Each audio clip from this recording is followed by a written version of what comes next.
ಇಷ್ಟು ಸೊಪ್ಪು ಸಿಕ್ತು ನನಗೆ. ಕೊಂಡು ಬಂದು ದಂಟೆಲ್ಲ ತೆಗೆದು ನನಗೀಗ ನುಗ್ಗೆ ಸೊಪ್ಪು ಮತ್ತು ಬೇವಿನ ಸೊಪ್ಪು ಬೇಕು. ಅಯ್ಯಪ್ಪ, ಇದರಲ್ಲೆಲ್ಲ ಹಾಕೋದೇ ಒಂಥರ ಹೆದರಿಕೆ. ಸಿಕ್ಕಾಪಟ್ಟೆ ಹುಲ್ಲು ಬೆಳೆದ್ಕೊಂಡು ಬಿಟ್ಟಿದೆ. ಹಾಗೆ ಇಲ್ಲೂ ನಾಗರ ಹಾವು ಯಾವಾಗಲೂ ತಿರುಗ್ತಾ ಇರುತ್ತೆ. ಅದು ಒಂದಂತೂ ತುಂಬ ಹೆದರಿಕೆ ನನಗೆ. ಇಲ್ಲೇ ಇದೇ ಮರದಡಿ ಯಾವಾಗಲೂ ತಿರುಗ್ತಾ ಇರುತ್ತೆ. ಇಲ್ಲೇ ಆ ಕಡೆ ಒಂದು ಹುತ್ತ ಇದೆ, ಸೊ ಹಾಗಾಗಿ ಅಲ್ಲಿಂದ ಬರುತ್ತೆ ಅನಿಸುತ್ತೆ. ಸ್ವಲ್ಪ ನೋಡಿಕೊಂಡೇ ಹೋಗಬೇಕಾಗುತ್ತೆ. ಇದೊಂದು ನೋಡಿ, ಸುವರ್ಣಗಡ್ಡೆ ಸಣ್ಣದೇನು.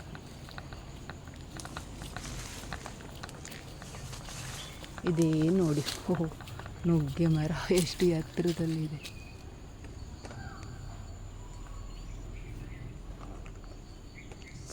ನಾನು ಅಂದ್ಕೊಂಡಿದ್ದೆ ಕೆಳಗಡೆ ಸಿಗುತ್ತೆ ಅಂತ. ಸ್ವಲ್ಪ ಇದೆಯಲ್ಲ, ಅದನ್ನೆಲ್ಲ ತಗೊಂಡು ಹೋಗ್ತೀನಿ.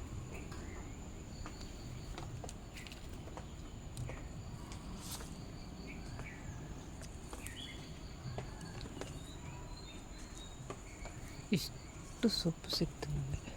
ಮತ್ತಿದ್ದ ತುಂಬ ಎತ್ತರದಲ್ಲಿದೆ. ಹಾಗೆ ನೋಡಿ, ಮೆಣಸು, ಸಣ್ಣ ಸಣ್ಣ ಮೆಣಸು, ಚೂರು ಮೆಣಸು ಸಿಕ್ಕಿಬಿಟ್ಟು ದೊಡ್ಡ ಮರ ಥರ ಬೆಳ್ಕೊಂಡ್ಬಿಟ್ಟಿದೆ. ಇಲ್ಲಿಂದ ಇಷ್ಟು ಹುಡುಕಿದೆ. ಓಕೆ, ಈಗ ನಾನು ಬೇವಿನ ಸೊಪ್ಪು ತಗೊಂಡು ಇವತ್ತು ನುಗ್ಗೆ ಸೊಪ್ಪು, ಪಾಲಕ್ ಸೊಪ್ಪು ಹಾಕಿ ಸಾಂಬಾರು ಮಾಡುವ ಅಂತ. ಅಯ್ಯಪ್ಪ,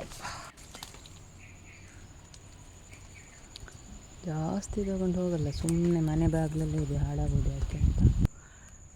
ಎಷ್ಟು ಬೇಕು ಅಷ್ಟೇ ತಗೊಂಡು ಹೋಗು. ಓಕೆ,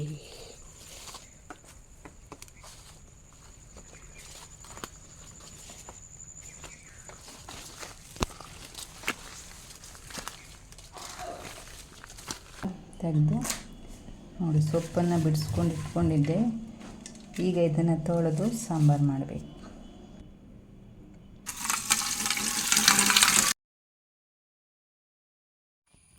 ಈಗ ಕುಕ್ಕರನ್ನು ಬಿಸಿ ಮಾಡ್ಕೊಂಡು ಕುಕ್ಕರಿಗೆ ಸ್ವಲ್ಪ ತೆಂಗಿನೆಣ್ಣೆ ಹಾಕ್ಕೊಂಡೆ. ನಾವು ತೆಂಗಿನೆಣ್ಣೆಯಲ್ಲೇ ಅಡುಗೆ ಮಾಡೋದಲ್ಲ, ಅದಕ್ಕೆ ಸಾಸಿವೆ, ಜೀರಿಗೆ, ಬೇವಿನ ಸೊಪ್ಪು ಮತ್ತು ಇಂಗು ಇಷ್ಟನ್ನು ಹಾಕ್ಕೊಂಡೆ ಮೊದಲಿಗೆ. ಈಗ ಬೆಳ್ಳುಳ್ಳಿ ಜಜ್ಕೊಂಡಿರೋದು ಹಾಕಿ ಸ್ವಲ್ಪ ಮಿಕ್ಸ್ ಮಾಡಿ, ಈರುಳ್ಳಿ, ದೊಡ್ಡದೊಂದು ಈರುಳ್ಳಿ ತಗೊಂಡು ಉದ್ದಕ್ಕೆ ಹೆಚ್ಕೊಂಡಿದ್ನಲ್ಲ, ಅದನ್ನು ಕೂಡ ಹಾಕ್ಕೊಂಡೆ. ಹಾಗೆ ಹಸಿಮೆಣಸನ್ನು ಹಾಕಿ ಮತ್ತೆ ಮಿಕ್ಸ್ ಮಾಡಿ, ಈಗ ಅರಿಶಿಣ ಮತ್ತು ಇದು ಖಾರದ ಪುಡಿ, ಹಾಗೆ ಸ್ವಲ್ಪ ಸಾಂಬಾರು ಪೌಡರ್, ಅದನ್ನೆಲ್ಲ ಹಾಕಿ ಅದನ್ನು ಮಿಕ್ಸ್ ಮಾಡ್ಕೊಂಡು ಈಗ ಟೊಮೊಟೊ ಹಾಕಿ ಮಿಕ್ಸ್ ಮಾಡ್ರೆ ಆಯಿತು. ಮತ್ತು ಅದಕ್ಕೆ ಸ್ವಲ್ಪ ಉಪ್ಪು ಹಾಕಿ ಸ್ವಲ್ಪ ಹೊತ್ತು ಹಂಗೆ ಮಿಕ್ಸ್ ಮಾಡಿ, ಇಲ್ಲ ಮುಚ್ಚಿ ಹಂಗೆ ಬೇಯಿಸಲು ಅಡ್ಡಿಲ್ಲ. ಒಳ್ಳೆ ಟೊಮೊಟೊ ಮೆತ್ತಗಾಯ್ತು, ಅಷ್ಟು ಬೇಯಿಸ್ಕೊಳ್ಕತ್ತು.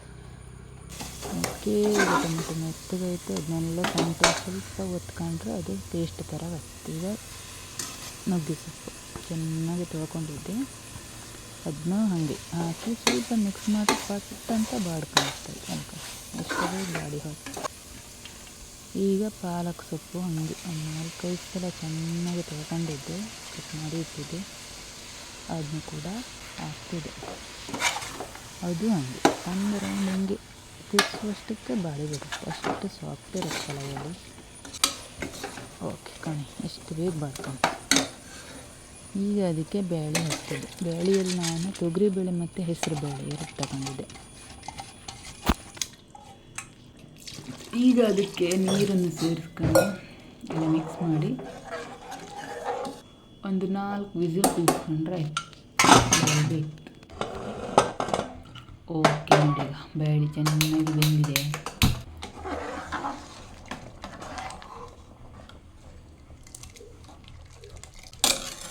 ಅದಕ್ಕೀಗ ಸ್ವಲ್ಪ ಕೊತ್ತಂಬರಿ ಸೊಪ್ಪನ್ನು ಕೂಡ ಸೇರಿಸ್ಕೊಂಡೆ. ಮತ್ತು ಈಗ ಅದಕ್ಕೊಂದು ಒಗ್ಗರಣೆ ಕೊಡುವ. ಹಾಗೆ ಅದಕ್ಕೆ ಬೇಕಿದ್ದರೆ ಸ್ವಲ್ಪ ಹುಣಸೆಹಣ್ಣು ಮತ್ತು ಬೆಲ್ಲ ಕೂಡ ಹಾಯ್ಕೊಂಡ್ಲಕ್ಕೆ, ನಾನು ಹಾಕಲಿಲ್ಲ, ಬೇಕಾದ್ರೆ ಸೇರಿಸ್ಕೊಂಡ್ಲಕ್ಕೆ ಅದನ್ನ. ಒಗ್ಗರಣೆಗೂ ಹಂಗೆ ಎಣ್ಣೆ, ಜೀರಿಗೆ, ಸಾಸಿವೆ, ಬೇವಿನ ಸೊಪ್ಪು ಅಷ್ಟೇ, ಮತ್ತೆಲ್ಲ ಮೊದಲು ಕೂಡ ಹಾಕಿನಲ್ಲ, ಅದಕ್ಕೆ ಮತ್ತೆ ಹೆಸರು ಚುಕ್ಕಂತೆಗೆ ಒಂದು ಒಗ್ಗರಣೆ ಕೊಟ್ಟರೆ ಘಮ ಘಮ ಬೇವು ಘಮ ಘಮ ಅಂತಿತ್ತು ಸಾಂಬಾರು ಒಗ್ಗರಣೆ ಹಾಕ್ತೇವಂತು. Finally sambar ready.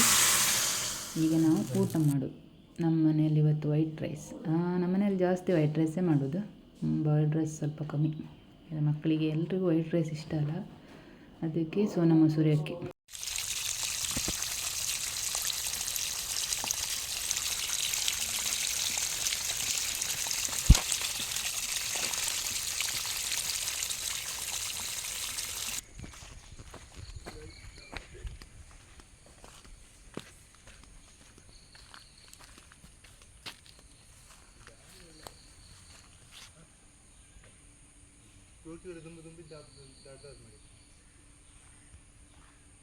ಹಿಂದೆ ಹಲಸಿನಕಾಯಿ ಹೇಳುತ್ತಾ ಬೆಳೆದಿತ್ತು ಅದೀಗ ಬೆಳೆದಿತ್ತು 2 ವರ್ಷ ಬಿಟ್ಟು ಅದು ಕಾಯಿ ಆಯಿತು ಹಂಗಾಯ್ತು ಹಂಗೆ ಅಲ್ಲ ಇನ್ನು ಕೊಯ್ದು ಹಾಕಿದ ಜೊತೆಗೆ ಅದು ತಿಂತತ್ತು ಬೇಕಾದ್ರೆ